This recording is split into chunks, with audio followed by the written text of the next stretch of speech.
David with EV World News. We talk about electric vehicles, green energy, and the stock markets.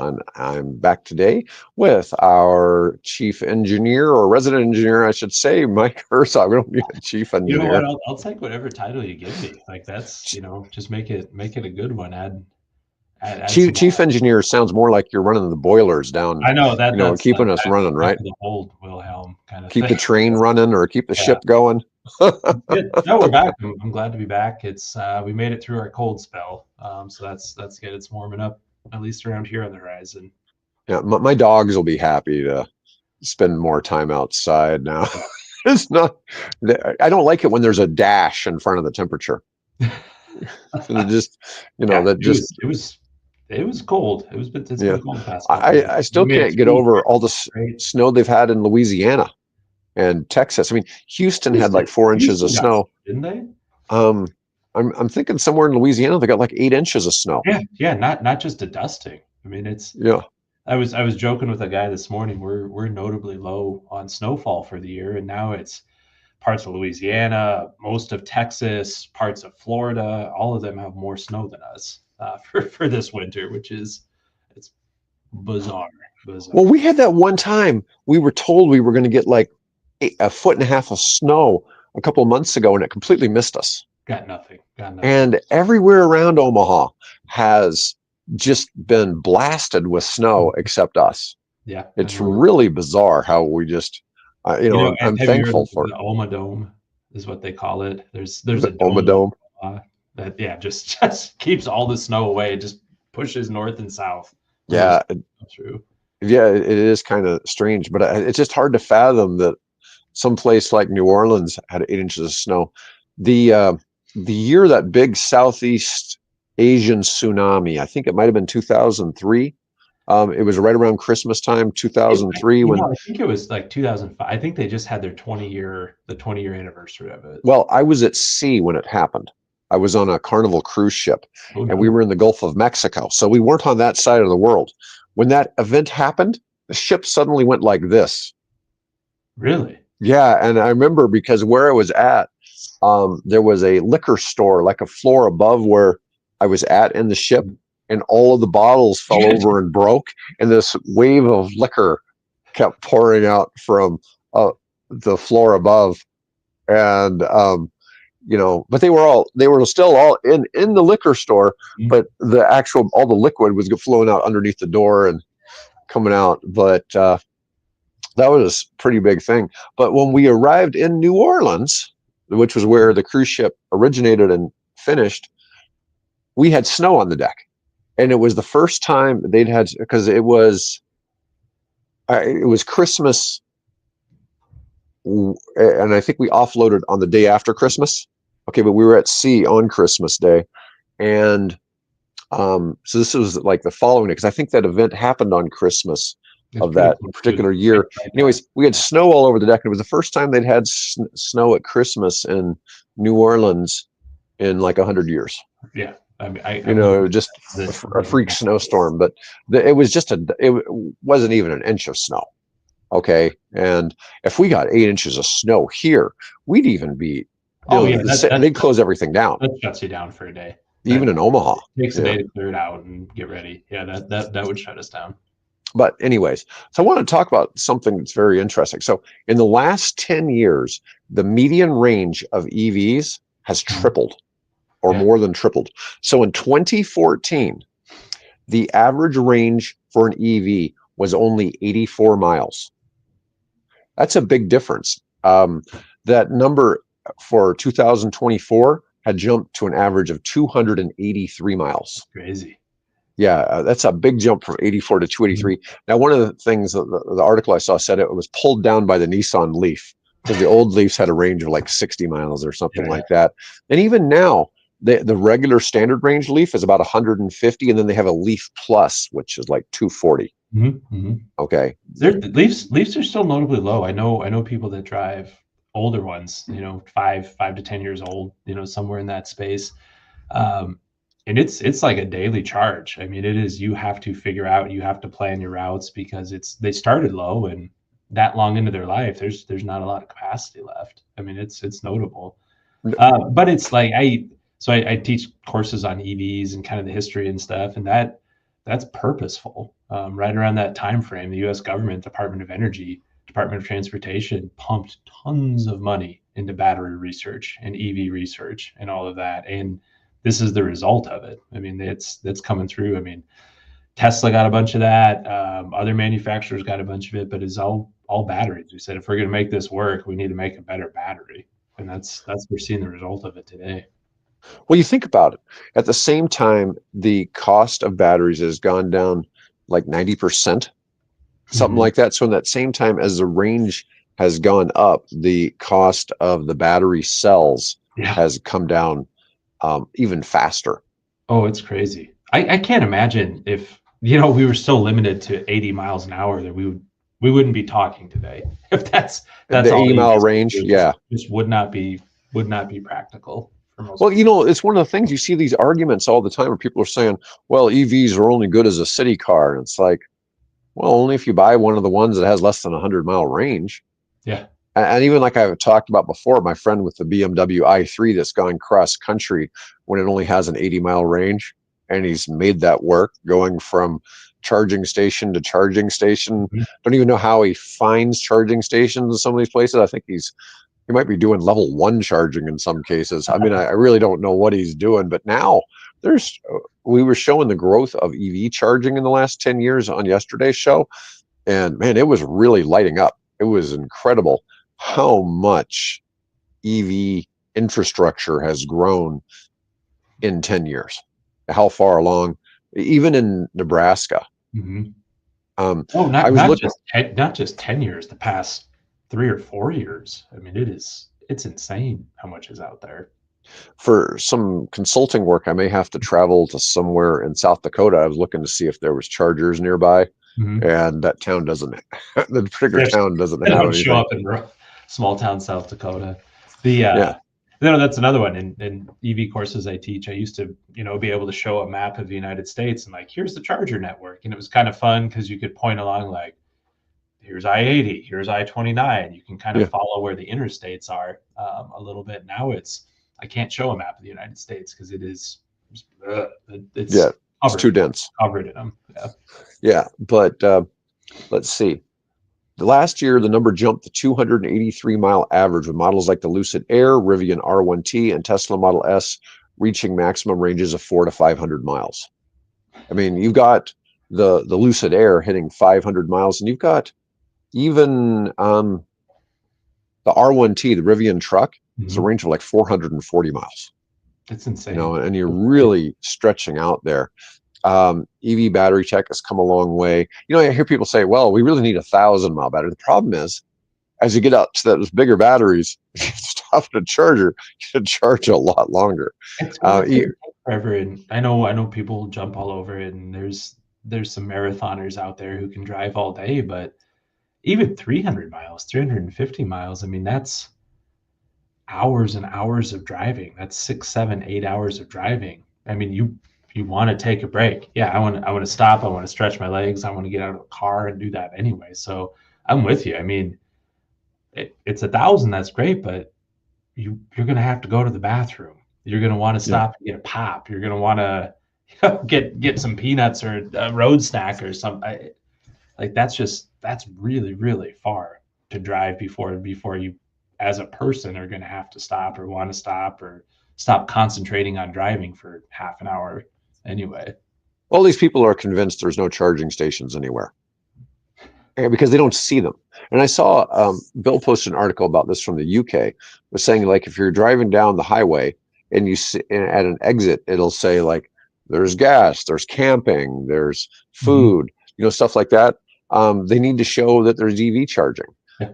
But the thing is that EV charging sign only will benefit the non-EV owners, because the EV owners, they already know where the chargers are because their car or their app for charging tells them where to stop, and it plans the route on the map. I mean, all the EV chargers are marked automatically. I see them all. Yeah. Right. I'm just saying there's no benefit to the EV owners. It'd be only for the recognition, because people think there aren't any EV chargers because they're not on the signs. That was part of the criteria. So when we were looking at that NEVI program and grants, Mm-hmm. and I was thinking about potentially applying for one, that was one of the things, like, you have to provision for signage, like coming off the interstate, that there will be EV charging coming from it. Trump signed an executive order yesterday on NEVI, and it's not really clear how it applies. The theory is it applies maybe to 2026 and beyond. But if the money isn't dispersed, so there's all this stuff has been allocated, but it hasn't necessarily been dispersed because certain conditions have to be met before the money is dispersed. And there was a lot of rules to NEVI. That's why Yeah, it's been so slow. so they put a pause on it with NEVI and IRA funding, IIJA, and everything, which isn't uncommon for Mm-hmm. administration changes. It's just he put a pause on everything, kind of Mm-hmm. across the board. So the volume of the pause was kind of unprecedented. But and the way it's phrased right now is just, hey, let's check. Let's see, is this still the right thing? Is this what it is? Now, I don't know where it's going to go, but for now, it's just a pause. I'll tell you, like, I've spent the past week and a half uh, participating in an RFP response for IRA funding around here, and we just submitted it yesterday. And like an hour later, it's like, pause. Like, we're not going to disperse any more funds for the next 90 days. It's like, are you kidding me? Like, that was a week and a half of my life putting this thing together, and now it's on pause, potentially. Oh Lord, yeah, that's frustrating. Well, hopefully they'll come back around with that. But I think so. We've talked about that a lot. There's way too many dollars going out the door, and people benefiting in many, many different areas for that to completely go away. I read some article, and I don't remember where it was, but it was saying that there's actually more people working in electric vehicle manufacturing now than there are in gas manufacturing. I don't see how that's possible, but it may have been trying to be specific to certain states. I never, because I wasn't really sure about the numbers. There's so many people work in the auto industry. I can't imagine that Tesla, Rivian, and Hyundai and all that are putting that many people to work. I have originally one of the ideas was that because EVs use so many fewer parts, you'd have a lot less workers. But my understanding is it does actually require more workers, and part of that is due to the nature of the fact that so many of the items are actually made in the United States. Okay. As opposed to being imported. Yeah. So, I don't know what the real numbers are there, but you and I know from when you first said that, I was thinking maybe if you include all the supply chain and what goes into everything, but that's part of it, is that the supply chain in the EV space is so much in-house. Mm-hmm. Where they're like Tesla is the most self-contained, where they make pretty much everything, that goes at least into the US cars. And so you have kind of a different outcome. Mm-hmm. Anyways, I wanted to move on and talk about, so when we look at, like, the U.S. just pulled out of the Paris Climate Accord, and one of the arguments is the United States isn't even close to being the biggest emitter, of any of them. I do think, probably for our population, we're probably a pretty big emitter. Okay, per capita.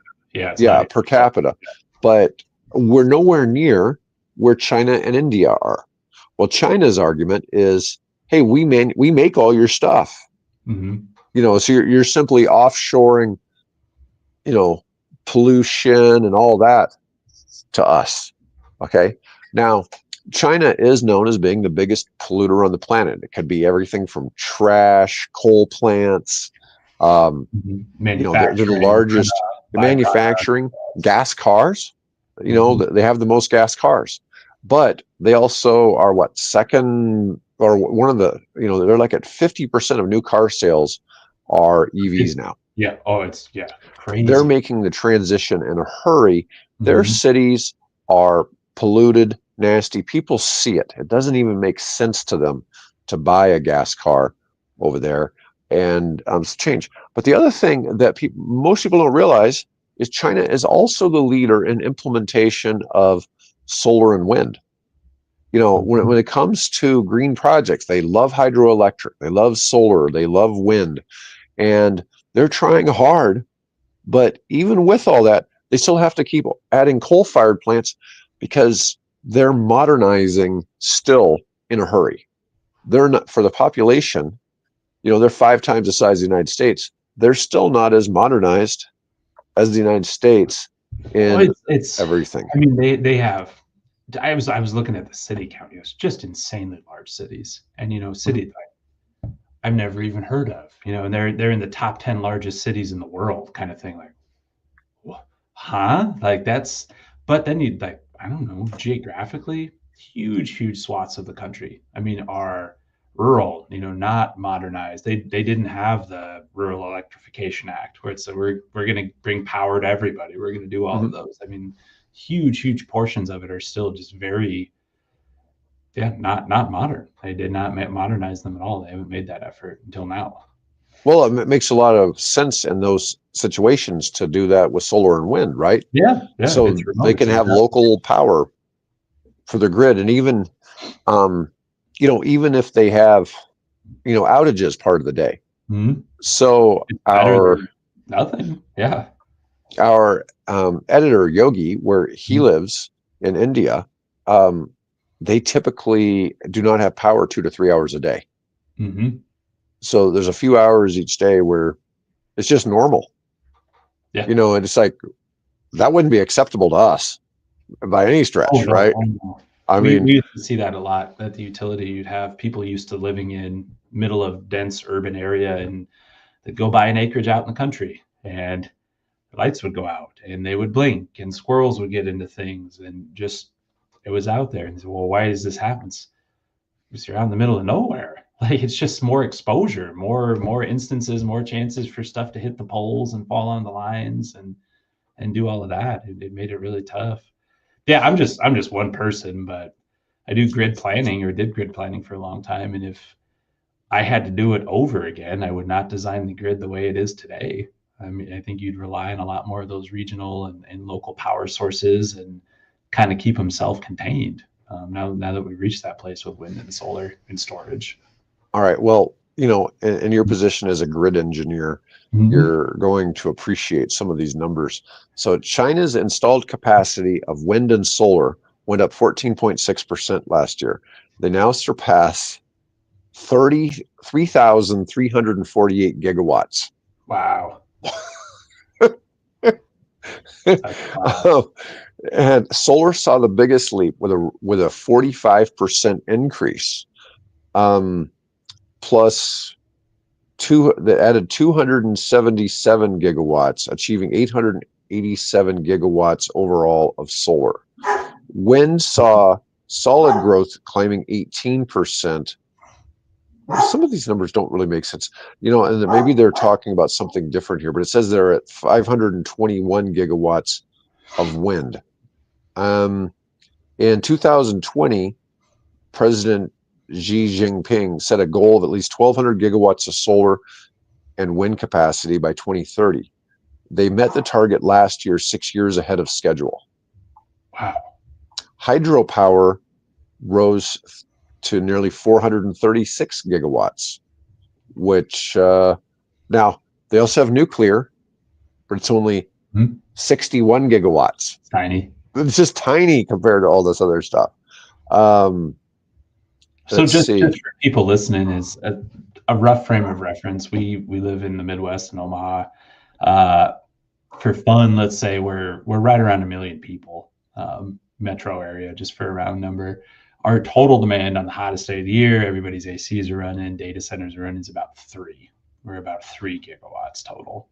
So that's 3 gigawatts powers 1 million people. So when you're talking numbers in hundreds and thousands, I mean, that's a lot of power. That's a lot of power. Yeah, they're figuring it out. That's for sure.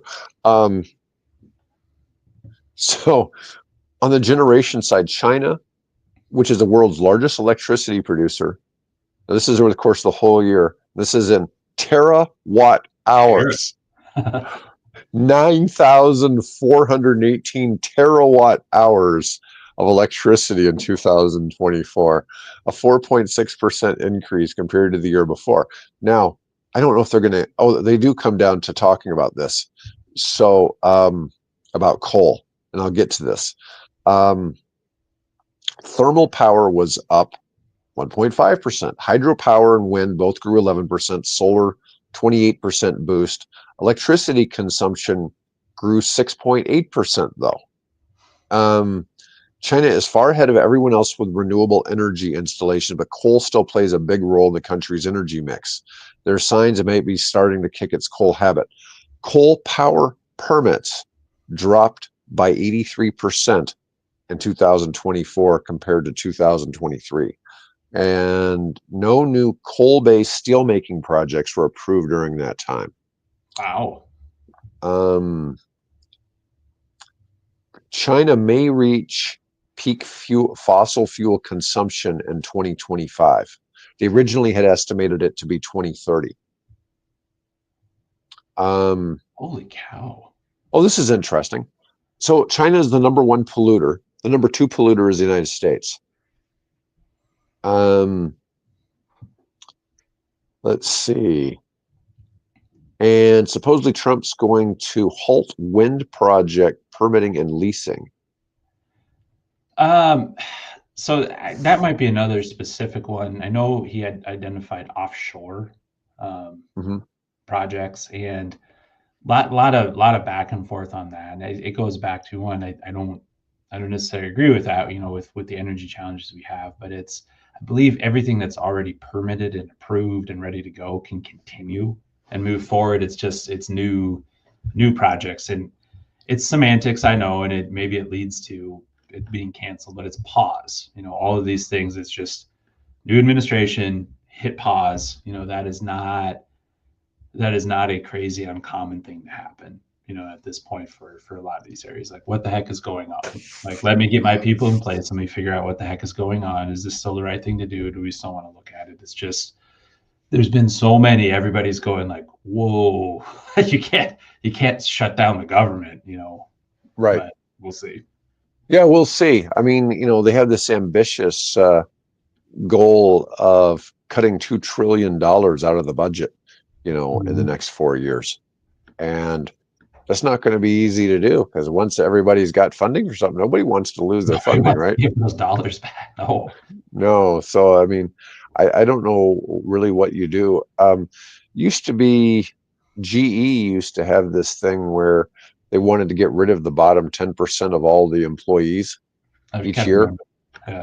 Yeah. And, I don't know, that's probably a little harsh, but even if they regularly got rid of the bottom 5%, it could make a pretty big difference in government, spending and expense. If they kept trimming for a few years until, the government got back to a smaller scale. Because it used to be the government really simply provided defense. Defense used to be the only expense. It's still, I mean, it's huge. No question. It's the big one. But anyways, so let's move on. So I had been asking about this recently, if anybody's seen any news about the Volvo EX30 making it to America. Well, they're finally here. So they finally made it this month. So Volvo's cheapest and first 3-row electric SUVs are finally here. The new price for the EX30 and EX90 models were revealed just on Tuesday this week, so just yesterday. The EX30 is already one of the top-selling electric cars in Europe. They sold 100,000 EX30s in Europe last year. That's a big deal. It's a big deal. We've been waiting for it to come to the US. Let's see. The compact electric SUV pushed Volvo's sales up 28% in Europe last year, the highest growth rate among OEMs. I mean, we keep seeing this tragic news about Volkswagen and Audi, not selling, and here Volvo's crushing it. The EX30 is finally here. It was originally supposed to be in here by the end of 24, but it's 2025. Volvo EX30 twin motor performance has a starting price of $44,900. So it's a $45,000 SUV, upgrading to the Ultra trim, which includes Park Pilot Assist, 360-degree camera with a 3D view, Pilot Assist, and more, costs an extra $1,700, starting at $46,600. That's it? Yeah, and both models have a 253-mile range. Let's see, but the base one has 422 horsepower to 0 to 60 in 3.4. That's pretty powerful for a small SUV. Let's see, 2025. Oh, it has a 253-mile range, charging capacity of up to 153 kilowatts. It can fast charge in just over 25 minutes, and assuming that's 10 to 80%.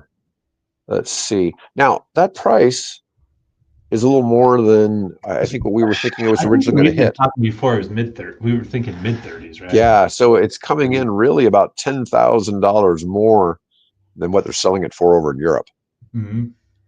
So that's a little bit of a surprise, because one of the things was it has some immunity to tariffs, and it has to do with how Volvo manufactures in the United States and exports American-made goods.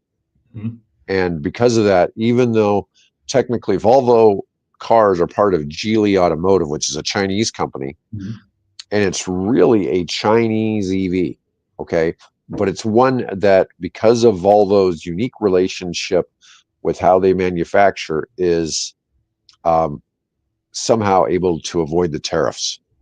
So it's got, and this actually isn't something they just like, oh, this is how we can do this. This is something that Volvo has been doing for like 40 years. Here, they've been making stuff here in the United States for a long time. It wasn't like they just decided to start doing this to look for a loophole. Like strategic business. Yeah, they've been doing this for a long time, that they've been doing this manufacturing here in the US. So this wasn't like somebody trying to figure out how to skirt the rules. Okay. Now, the EX90, which is its first 3-row electric SUV, will have a starting price of $79,995. So that's a $80,000 car, which coincidentally, that's the limit there for the $7,500 tax credit. Oh, really? But this is a U.S. made car.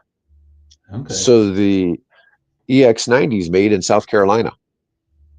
So anyways, there's kind of where they're making cars. I'll be interested to see how that does, because I think the Kia EV9 is doing pretty well for much lower price tag. Still, it's a nice car. I mean, I think the competition these vehicles are going to go against, I mean, that's starting price for a nice Lexus, BMW SUVs. So we'll see as it gets into that large luxury SUV market, and I hope it has a chance. I keep looking for the EX30 on the roads every time I think I see it, because they have a few electric models out. So you see that front grille on it, it's like that's that's whatever the heck it is. It's you just don't know when you're going to see one of those.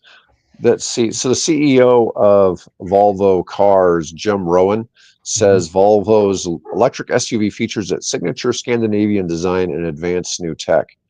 It's the latest luxury family hauler to arrive in the US. That is a really, big price, but it's basically the same size or similar to the Rivian R1S, the BMW iX, and the Porsche Macan EV, which all, are in that same price range. So they're not really trying to compare it to the EV9, which, maybe they consider it to be a better fit and finish. I mean, it is Volvo versus Kia, right? So I guess it's just hard to decide where that really fits in. I don't know. It's just like the whole thing with Lucid.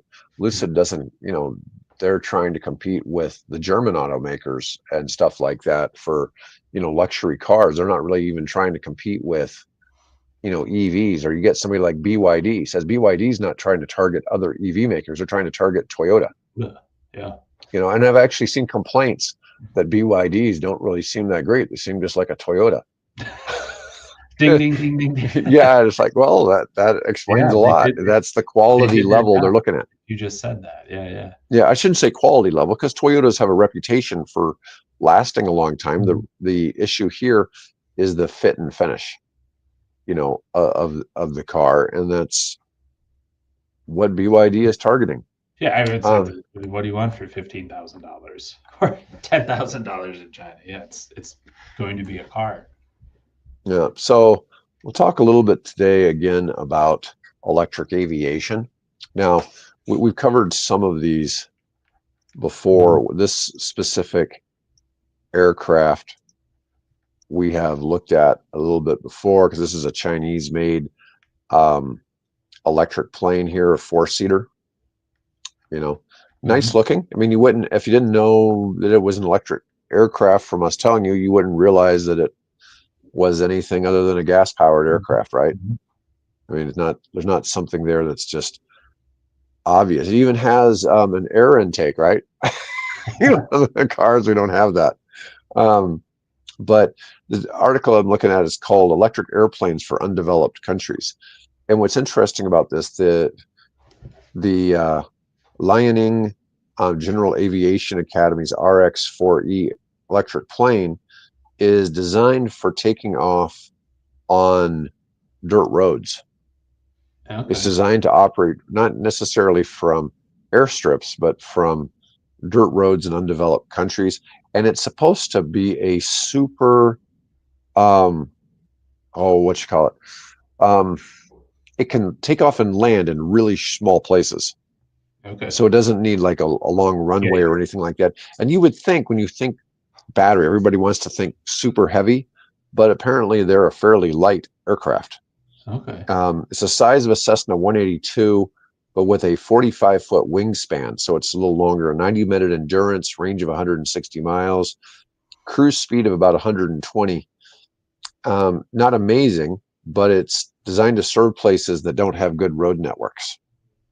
And that's where I've seen a lot of those applications, like you think like Africa, and it's for medical services or anything that needs quick travel or refrigeration. They just don't have the roads. So I've been looking, they've done a lot with drones, they've done a lot with gliders, and seen a more traditional airplane model. Yeah, it makes a ton of sense. Roads are rough or not. Well, you would, I think when it comes to electric, like I said, everybody thinks everything's heavy, so they expect it to need, a bigger runway and all this other stuff. Oh, there's not going to be any room for passengers because the batteries are going to be too heavy. And that's just not the case. Now, obviously, this isn't amazing range, only being able to fly for an hour and a half. Now, that's an hour and a half with reserves. Yeah. Okay. Or plus reserves. Okay. So you've got some loiter time there, but it's not designed to be a fast aircraft, but I'm sure it's very quiet. So I'm sure there's some other applications for something like this when you've got a very quiet, low-flying aircraft. Who knows what they might be able to use something like that for. I look at some of the weird applications like the Ukrainians and Russians have figured out for electric bikes and electric cars and stuff like that, as far as in a combat zone. They figured out, it's like, hey, these cars are quiet. Can't hear us. Yeah. Yeah. I mean, it doesn't, and I've seen people argue, it's like, well, it's not stealthy. It's like, well, if you drive it at night, you can't hear it. Than a giant diesel vehicle sitting there idling. Yeah.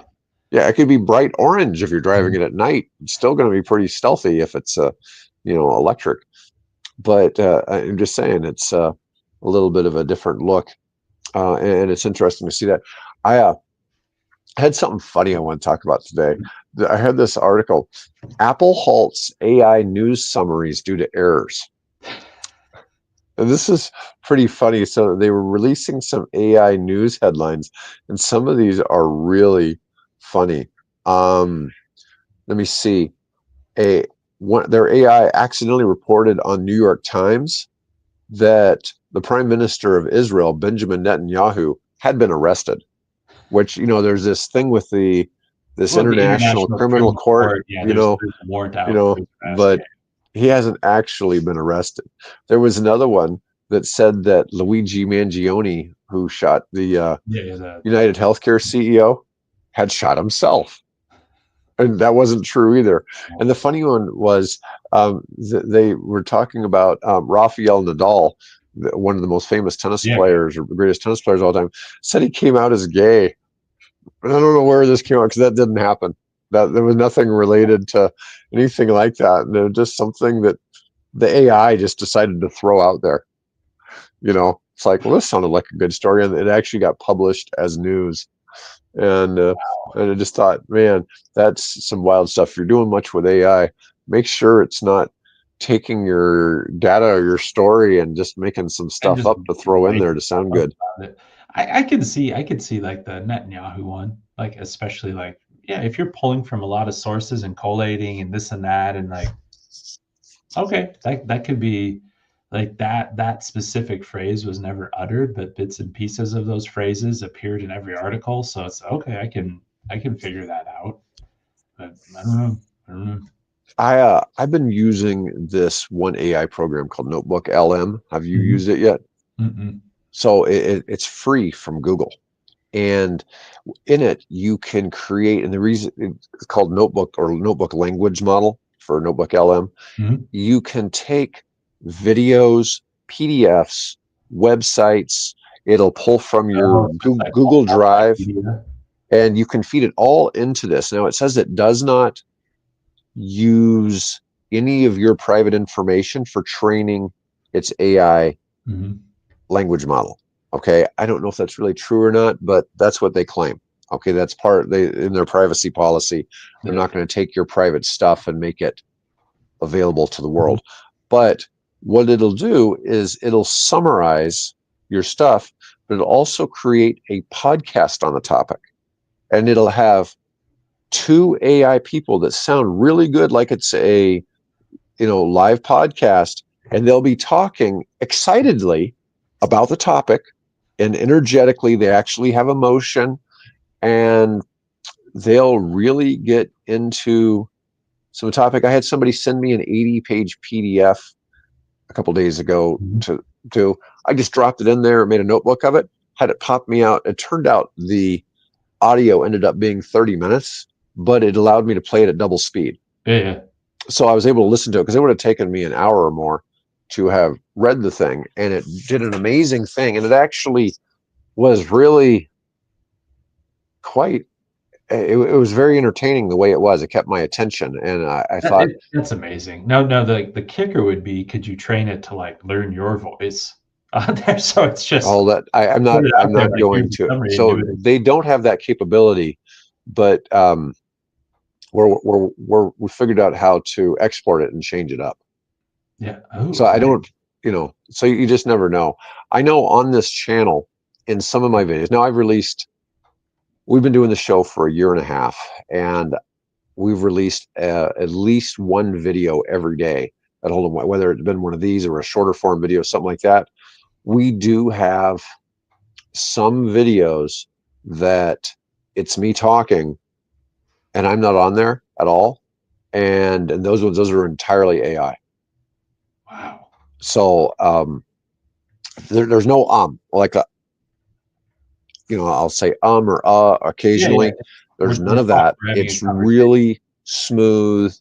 We haven't done any videos we've released, but we've even changed my voice to be speaking in Hindi, and we've done some videos in Hindi, and I've sent them to some of my Indian friends, and they're like, how did you do this? This is unbelievable, but it's me. It's my voice. It's clearly my voice speaking in another language.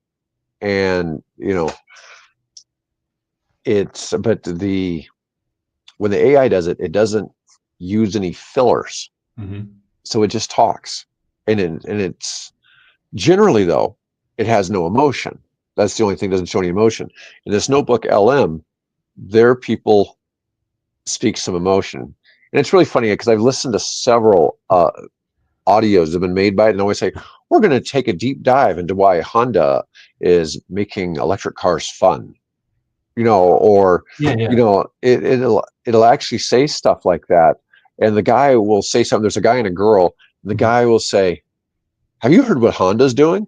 And she'll be like, "Oh wow, they're making electric cars fun."